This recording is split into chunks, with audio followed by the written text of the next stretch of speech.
क्या आपने कभी देखा है कि जब पूजा का नारियल तोड़ा जाए और उसके अंदर फूल निकल आए? लोग कहते हैं ये बहुत शुभ होता है, लेकिन क्या सच में ये ईश्वरीय संकेत है या केवल एक संयोग? आज एस्ट्रो वैष्णवी चैनल पर हम इस रहस्य को खोलने जा रहे हैं, क्योंकि जब नारियल खिलता है तो किस्मत भी मुस्कुराती है।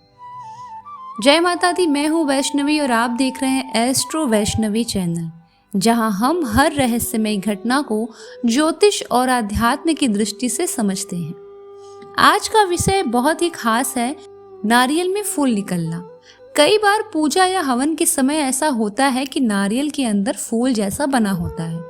तो आखिर ये क्या संकेत है, शुभ या फिर अशुभ? तो चलिए इसको विस्तार से जानते हैं। नारियल को हिंदू धर्म में श्रीफल कहा गया है, यानी कि शुभ फल। ये ब्रह्मा, विष्णु और महेश तीनों देवताओं का प्रतीक है।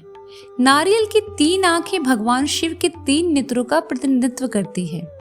हर पूजा, यज्ञ या मंगल कार्य में नारियल का उपयोग इसलिए किया जाता है क्योंकि ये पवित्रता, समर्पण और बलिदान का प्रतीक है। नारियल का बाहरी खोल अहंकार दर्शाता है और जब हम उसे तोड़ते हैं तो मानो अपने अहम को त्याग कर भगवान को समर्पित कर रहे हों। अब सबसे रोचक हिस्सा, जब नारियल के अंदर फूल दिखाई दे तो इसका क्या अर्थ है? शास्त्रों में लिखा है, जहां श्रीफल खिले वहां लक्ष्मी स्थिर हो जाती है। इसका साफ मतलब है कि नारियल में फूल निकलना एक अत्यंत शुभ संकेत है। ये दर्शाता है कि आपकी साधना और आपकी भक्ति अब फल देने वाली है। अगर फूल सफेद या हल्के रंग का है तो ये शांति, संतोष और मनोकामना सिद्धि का प्रतीक है। अगर फूल पीला या सुनहरा है तो ये धन, यश और सफलता की ओर इशारा करता है। अगर फूल के साथ सुगंध महसूस हो तो यह ईश्वरीय आशीर्वाद का सीधा प्रमाण है। ऐसे नारियल को सामान्य फल नहीं बल्कि देव संकेत माना जाता है। अब सवाल उठता है कि अगर आपके घर या पूजा में ऐसा नारियल मिला तो क्या करें? सबसे पहले उस नारियल को पूजा स्थल में रख दें। हर दिन उस पर हल्का सा गंगा जल छिड़कें और दीपक जलाएं।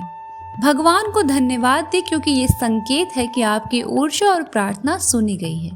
लेकिन एक बात अवश्य ध्यान रखें, अगर नारियल में सड़न हो या बदबू आने लगे तो उसे किसी पवित्र नदी में या बहते जल में प्रवाहित कर दें। कभी भी उसे घर में सड़ने ना दें। ज्योतिष में नारियल सूर्य और चंद्रमा की संयुक्त शक्ति माना जाता है। जब उसमें फूल खिलता है तो इसका अर्थ होता है कि ग्रहों की शुभ ऊर्जा सक्रिय हो चुकी है। ये समय होता है नई शुरुआत करने का, चाहे वो कोई कार्य हो, धन निवेश या नया रिश्ता। ऐसे समय में किए गए शुभ कार्यों में सफलता की संभावना कई गुना बढ़ जाती है। तो अगर आपके पूजा के नारियल में फूल निकले तो डरे नहीं बल्कि खुश हो जाइए, क्योंकि ये कोई साधारण घटना नहीं बल्कि ईश्वर का संकेत है कि आपकी मेहनत और भक्ति रंग लाने वाली है। जहाँ श्रीफल खिला वहाँ लक्ष्मी ठहरी। अगर आज आपको ये जानकारी पसंद आई हो तो इस वीडियो को अधिक से अधिक लोगों तक शेयर करिए, लाइक करिए, चैनल को सब्सक्राइब करिए और बने रहिए हमारे आस्था परिवार का हिस्सा। जय महालक्ष्मी, जय माता दी।